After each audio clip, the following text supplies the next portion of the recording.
Hey guys, welcome to my final reading wrap-up for the month of May. Now I've been doing these there's always people jumping upstairs when I film.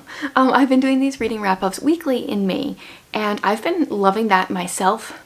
Now when it comes to watching wrap-ups, personally, I love watching one at the end of the month, kind of just getting a brief synopsis, but as someone that doesn't have a great memory, I like to be able to talk about books shortly after I've read them, so this is going to be a weekly or weekly-ish thing, I think, for the near future, for the foreseeable future, I guess.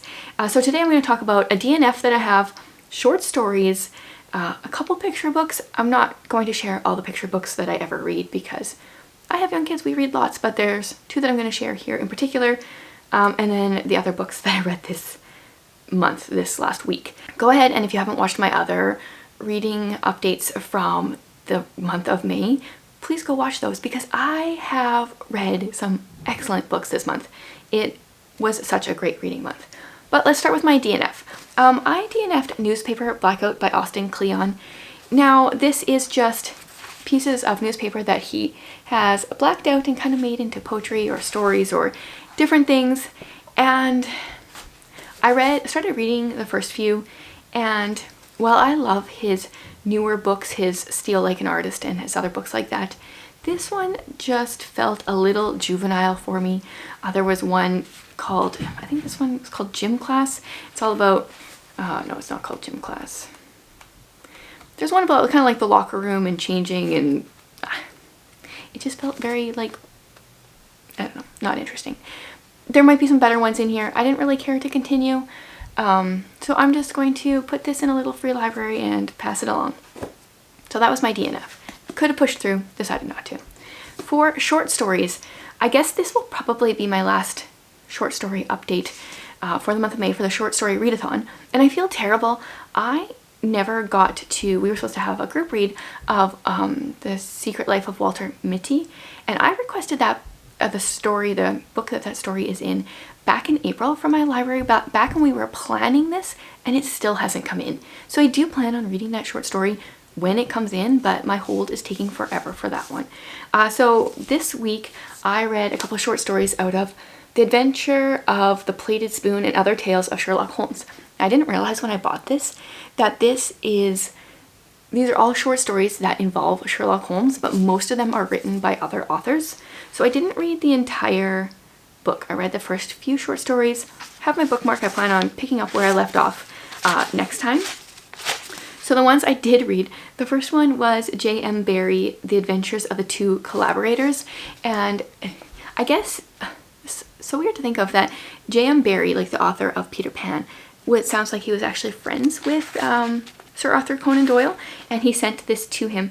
It's a humorous take on Sherlock and Watson, and he wrote it to him. It says, to A. Conan Doyle from his friend J.M. Barrie. So that one was interesting. It was very different. I feel like I can't really even rate it because it's not even a mystery. It's and it's also like 3 pages long, so I can't really say much. Interesting though. And then I read Ellery Queen's The Surgeon's Kit, and that is about a package that Sherlock gets, and it's this surgeon's kit missing a scalpel or something, the post-mortem scalpel. But the short story like cuts off in a weird spot. I feel like we didn't even get to finish it. So that one I only gave 2 stars. I'm quite confused by that one. So I've read 2 of those short stories and hopefully plan on continuing this as I go. And just have a short story shelf upstairs on my bookshelf, and whenever I feel like I'm in the mood for short stories, I have a bunch I can pick up from. So yeah, we'll just pretend that noises are not happening upstairs. Now we will move on to my picture books. So the reason I wanted to share these is because I shared the Imaginaries little scraps of larger stories in a book haul a while ago, and I actually read it now. This is actually not really a picture book. These are just little scraps of Emily Winfield Martin's, some thoughts that she had and some pictures. I'll show you my favorite one. This one is Not All Libraries Are Quiet. I feel like this one, it's really hard to rate because it's so different than most things. The sea monster knew they would, and then never crossed out, meet again.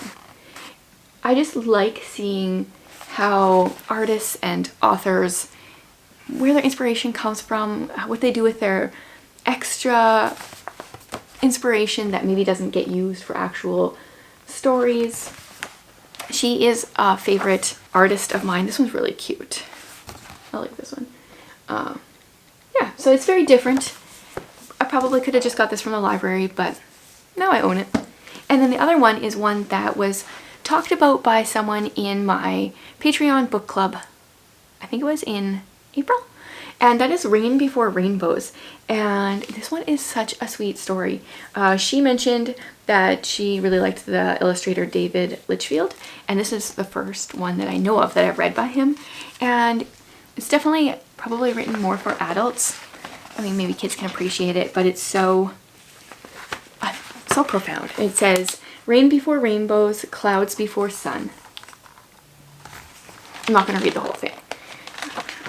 But I like the description of like how you have to go through some hard times before you get to the good ones. And it talks about friendship, and this was really cute. But that made me think of going into the actual novels that I finished. I read this one right after I finished The Chunker, Rhythm of War, and this one, the characters in here that want to be things called radiants have to quote these ideals, and they're like journey before destination, life before death, strength before weakness kind of thing, and that just gave me the same vibes as this book. So yes, I finished this book in 1 month, actually in 28 days. I read all 1,230 pages. That was all thanks to my Patreon group, because this month we did page count reading challenges every single weekend, and that got me through. That's what gave me the push to reach certain targets each week, and it made it more doable, and I did it. So I think I am giving this one 4 stars. My overall thought on the series so far is I can see why so many people love it. Sanderson is a brilliant writer. He has so many things hidden in his books that you don't find out about until, you know, like book 4. Each one is like 1,000 pages, over 1,000 pages. He's got so much going on, and then once you see the things, you can kind of see where the breadcrumbs were left. It's amazing, but it's a little much fighting battle scenes for me, a little bit much politics, a little bit much. Obviously, I'm just not smart enough for these, but I do plan on continuing. I have plans to read book 5, and then I think his plan, last I knew, was to do another 5-book series. Like they're the same series, but also different, because that's how Sanderson works. I'm not sure if I will commit to that, but I do plan on reading book 5 whenever it comes out. This I am glad to get checked off my list though. Another novel that I finished this month is Why Didn't They Ask Evans? I won't really say much about this because I filmed a video kind of trying to solve it, thinking I was brilliant, realizing I am not. But I had so much fun with this. This reminded me so much, our main characters, Bobby and Frankie, reminded me so much of Tommy and Tuppence from the Tommy and Tuppence series that I so enjoyed this. There were so many things that I was cracking up with, different lines that I loved. In my Patreon video, kind of featuring more of the quotes that I loved, I shared a lot of Frankie quotes. She reminded me so much of Tuppence, and I loved her character. And I loved being completely stumped. That was a lot of fun for me. So yes, this one is going to go down as one of my favorites as well. I'm gonna have to do a new updated favorite Agatha Christie video at the end of this year, probably after I kind of complete my Agatha Christie project, because I did one a year and a half ago and I've read so many more since then that there's so many more to add to my favorites. Okay, then we will talk about a manga, and that is The Promised Neverland. I've been kind of using manga as palette cleansers because I like to read from a variety of genres, and I find I can't go from one genre to another, because otherwise I get all the books confused in my head. And manga are a really good palette cleanser because it's like a short little book, It doesn't take long to read, but it kind of, if I wanted to read like 2 historical fiction in a row, if I read one of these in between, that helps my brain. So, The Promised Neverland.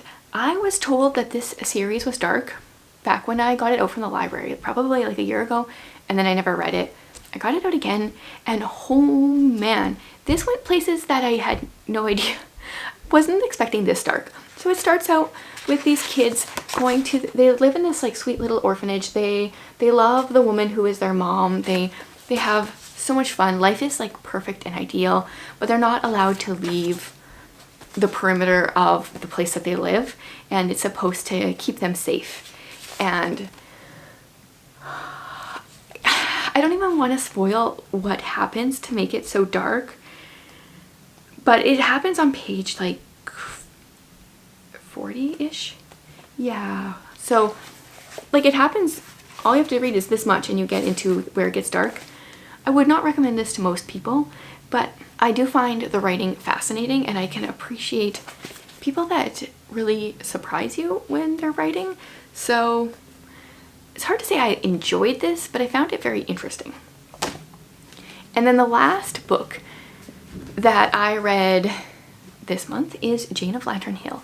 This, I don't know, I find often classics take me a long time to read, but lately in the last 2 months I've been doing my best to try to read one fiction book at a time, or like one regular fiction book while reading this kind of also. And that helps me to get through books so much faster, and I feel like it has helped me to enjoy them more. And I loved Jane of Lantern Hill. I think I only give this one 4 stars. And that's probably just comparing it to like Ella Montgomery's other works, but I love her descriptions of people and the Prince Edward Island countryside. So this is about a girl named Jane who lives in Toronto with her mother and grandmother, who, her grandmother is very hostile. Her mother is lovely but has no backbone, and her grandmother is so mean to Jane, always picking on her and saying all these things that she's not good at. And Jane is tall and clumsy and just feels out of place, and then she finds out that she actually has a father. She thought he was dead, but he's alive. He lives on Prince Edward Island, and he wants her to come visit him for the summer. And she does, and she like blossoms into this new confident person that can do all these things. And I had so much fun with seeing Jane progress throughout the book, and Ella Montgomery's descriptions of like small town people. I grew up in a small town that had a population of about 900 people.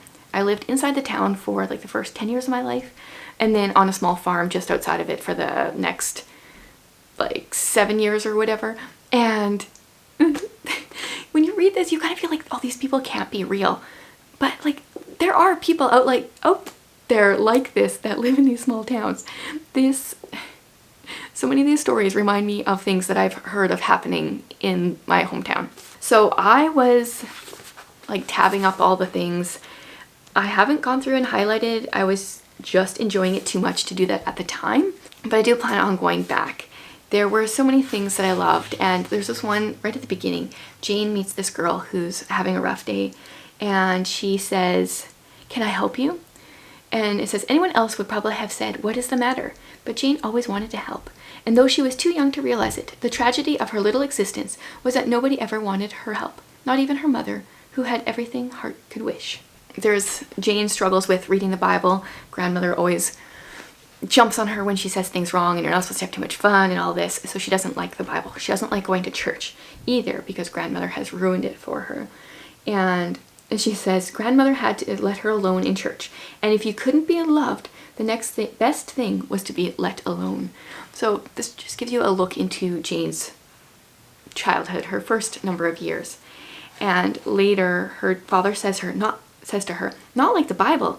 Jane, this will never do. If anyone doesn't like the Bible, there's something wrong either with him or with the way he was introduced to it." And he goes on and he like brings the Bible alive to her and shows her a different way to look at it than what her grandmother has done. And then my favorite part, well, first of all, the nicknames of all the people. Like this one girl goes by the name Shingle. There's a guy that goes by the name Step-a-Yard. And there's the Big Donalds and the Little Donalds. And the hometown that I grew up in, everybody had a nickname. But this one chapter is the most hilarious to me. I'll read a few little snippets. It says, Aunt Elmira is dying again, said Ding Dong cheerfully. So Ding Dong is another nickname. Is she very bad this time? Asked Jane. Jane knew all about Aunt Elmira and her dying spells. She took one every once in so long, and it had really become a nuisance. Aunt Elmira picked such inconvenient times for dying. And, oh man, there were so many parts in this chapter that she hadn't died so often before. It just was cracking me up. And then another lady talking about how she would really like her name to be in the newspaper. I'd likely have my name in the newspaper. Martha Trolling has had her name in the newspaper twice this year. Some people have all the luck. Martha Trolling's sister died last week. What did I tell you? Now she'll be wearing mourning. I've never had a chance to wear mourning. Nobody has died in our family for years. And black always did become me. Oh, these people would probably drive me nuts. But, man, they're funny. So, once again, I enjoyed L.M. Montgomery's writing. So, that's a look into what I read this last week. I'm really excited about my June TBR. I've got more L.M. Montgomery on it. I've got more Sanderson on it. I've got more Agatha Christie on it. 3 of my favorite authors. So I think it's going to be another great reading month. Let me know what you've been reading this last week, or one of the favorite books that stood out for you from the month of May. Thanks for watching, guys.